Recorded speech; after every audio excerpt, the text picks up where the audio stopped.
Now, the government in India has scrapped the special status awarded to Kashmir. Article 370 of the Indian Constitution allowed the region to make its own laws and curbed non-residents for buying property. The Indian Home Minister believes the move will integrate India's only Muslim-majority region with the rest of the country. Now, telecommunication services in the state have been blocked, political leaders have been placed under house arrest, and thousands of Indian troops have been deployed to the area. For more on this story, we can bring in our international affairs commentator, Douglas Herbert. Doug, why is this happening now? Well, a big reason, a big part of this is that the Hindu nationalist Prime Minister of India, Narendra Modi, has weaponized and escalated an issue that many perhaps believe could not be any more weaponized than it's already been. Look, it's true that Kashmir has been one of the world's, if not the world's, most volatile geopolitical flashpoints for the past 7 decades since India's independence.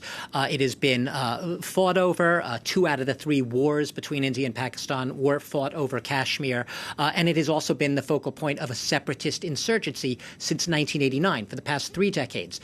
But let's go back to recent months. Last February, you had a suicide bombing attack against a convoy of trucks carrying Indian paramilitary forces. At the time, you might remember, Narendra Modi was campaigning for his Bharatiya Janata Party, the BJP, basically, and he was campaigning on a pledge, basically, to revoke the special autonomy, the special status that Kashmir has enjoyed essentially since the early 50s. I think it's 1954.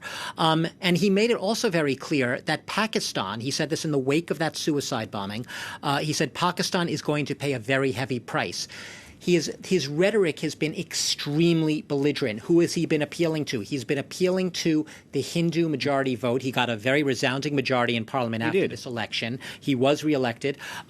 Appealing to a Hindu majority in a way that has really stoked all of the worst fears of a lot of the residents of the Kashmir region. There are no angels on either side of this conflict. There's a lot of blame to apportion on all sides. But the fact of the matter is what we're talking about today is the revocation of this special status. It's Article 370. Within that is embedded something called Article 35A. Not to get too detailed, but what does that do?